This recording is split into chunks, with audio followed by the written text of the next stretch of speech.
Mr. Speaker, during the roll call, I felt after the first minute that history may have been made, but I was proven wrong.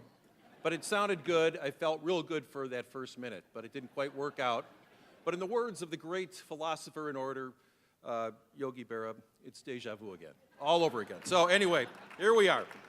My name is Jim Durkin. I'm the state representative from the 82nd District, Western Springs, Illinois. I'm a proud suburban Republican who loves everything about the state of Illinois.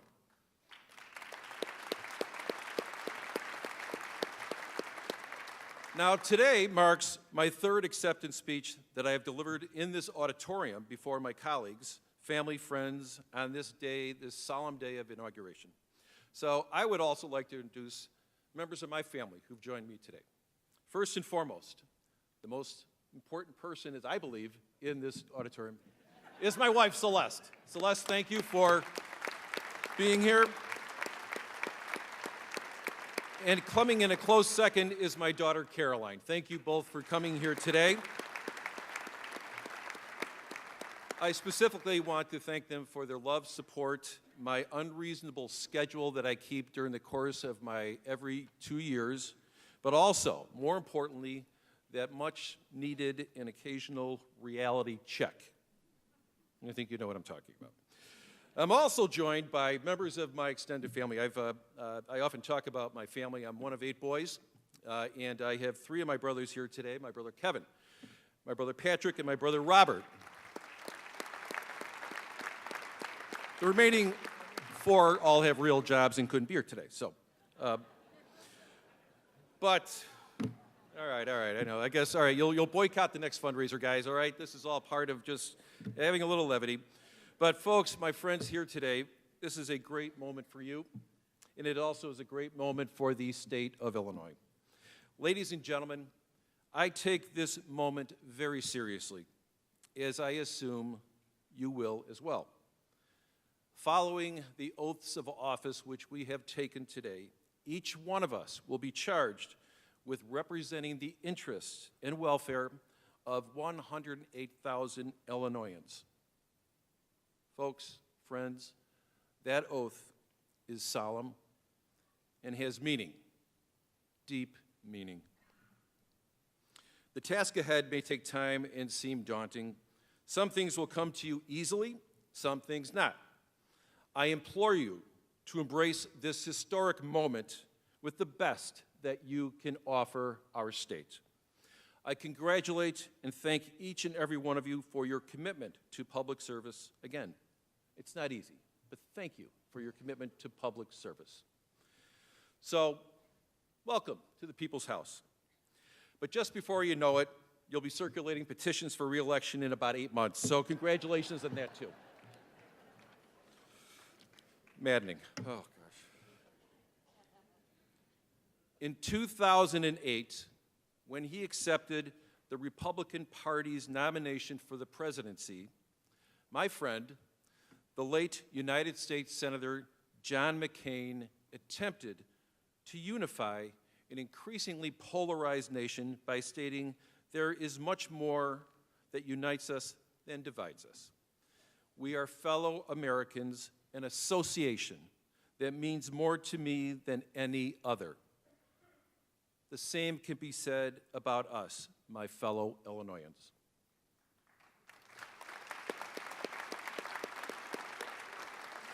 Today is a day for celebrating and unifying, celebrating new members in a new General Assembly.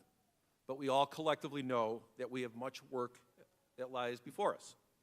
Hard work, tough decisions, thoughtful leadership, and an understanding of the problems Illinois faces is the only path to prosperity. Unfortunately, Illinois problems are many, and the easy answers are few, and no, we are far from prosperity. Just last year, Illinois lost another 45,000 residents. This is the 5th year in a row of population loss, and we will once again lead to diminished influence and a loss of congressional representation. It also means a loss of taxpayers. 45,000 fewer people paying income, property, and sales taxes, which reduces the demand in our economy, especially in our housing market. Why are they leaving? I am sure that you have all heard the refrain from our neighbors as they are packing boxes. Taxes are too high to afford staying in their home. Job opportunities are growing in other states as we remain stagnant. Crime has driven many out of their neighborhoods. State and local pension debt is staggering and unsustainable. And traffic and commute times are constantly getting worse as our infrastructure crumbles. Now, historically, the General Assembly has taken the politically expedient approach to problem solving time and time again. That's with delay, argument, and obfuscation, always ending with avoidance of the real issues. However, with this new General Assembly and a new governor, I am optimistic that for once in many, many years, that we can put politics aside like we did yesterday in the House of Representatives with those two pieces of legislation, and now work towards the greater good of our constituents and their future.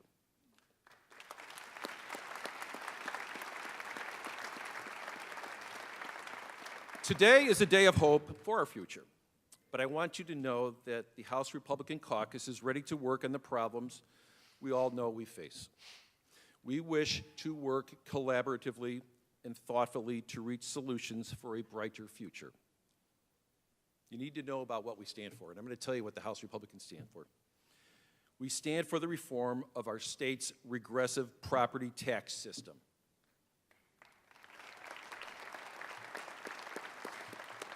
We stand for creating efficiency in our pension systems by reducing costs and making these systems viable for members and, yes, the taxpayers.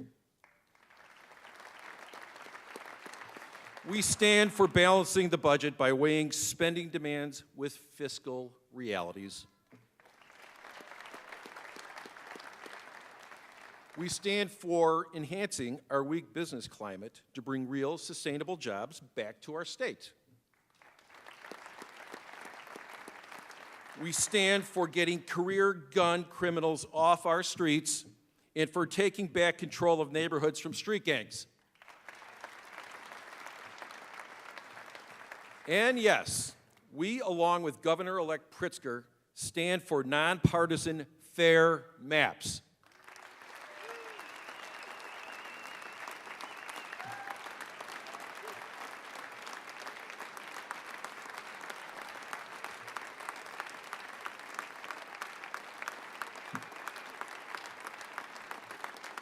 We stand for the opportunity of Illinois, a great state with so many assets and advantages that have been squandered for years by this government. We, as the Republican caucus, stand ready to work with our colleagues on the other side of the aisle to tackle these issues. And we know there are many, many issues our Democrat colleagues want to address this year, and I'm here to tell you that the Republican caucus is ready to have those thoughtful and meaningful conversations on those issues as well. Let me speak for myself.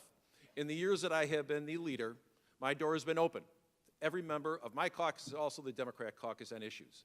Time and time again, I will have Democrat members who've had problems advancing their bills have come and spoken to me. I've given them suggestions on how to make the bill workable, how I can help them with votes on the Republican side to ensure that their priorities are met.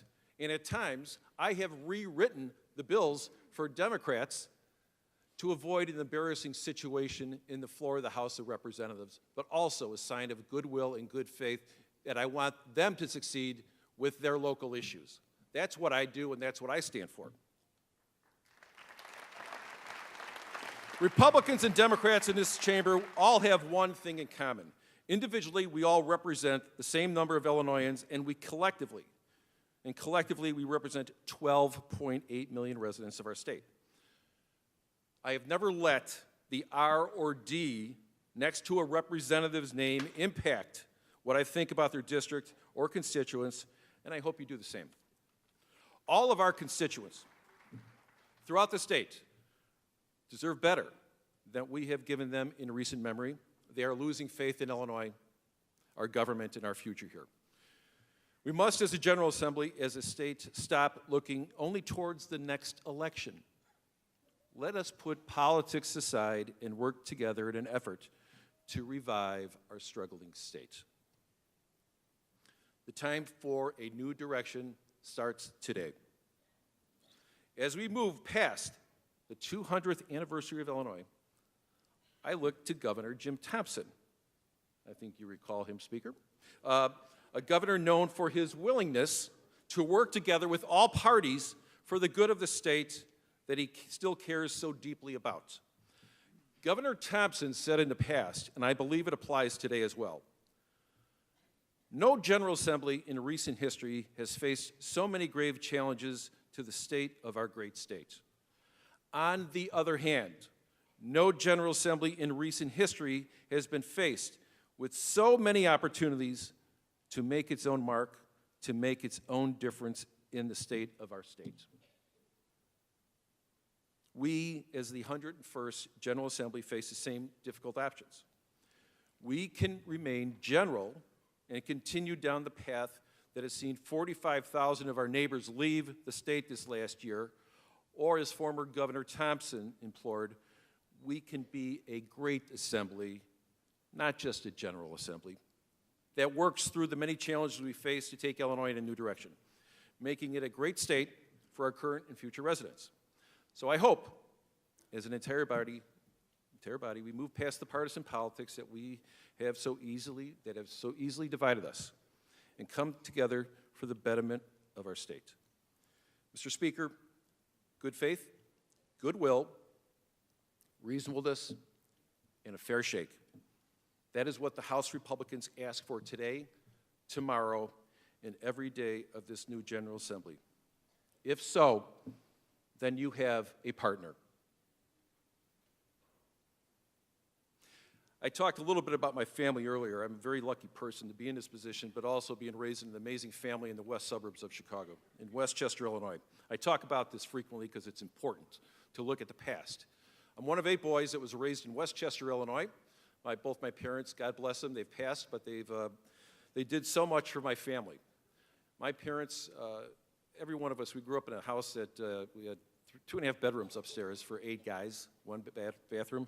Not easy, but my parents made sure that each one of us had education. All 8 of us went to the same grammar school. All 8 of us went to the same high school. All 8 of us are college graduates. 5 of us have Juris Doctorates, and my father would say the other 3 have real jobs. But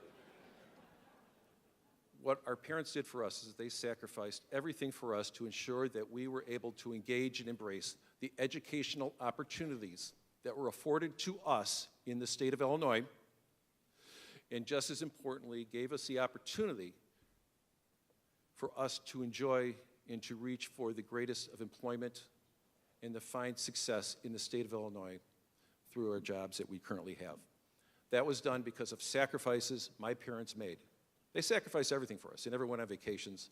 They made sure it was the best for their boys and stressed that education is here, take advantage of it, work hard. But if you do that, the state of Illinois will afford you the opportunity to reach the American dream. So to me, it's something that's important for me, something that I think about, and I think it's important that we think about this when we go about our job in the House of Representatives, thinking about the future. You think about that more when you're a parent, when you're a father and you're a husband. I didn't think about a lot of it about 20 years ago, but I sure as heck think about it right now. But I also think about what my father, he would just oftentimes implore upon my brothers and talk to us and say in very simple phrase, something that I think about every day. It's this: leave a place better than you found it. Leave a place better than you found it. I can't think of anything that's more appropriate for this General Assembly to think about that every day when you walk into that chamber and we take that pledge and we go to our work. Just remember, there's a lot of wisdom in that. Leave a place better than you found it. So, thank you, and I look forward to taking on the hard work that needs to be done with each and every one of you in this upcoming General Assembly.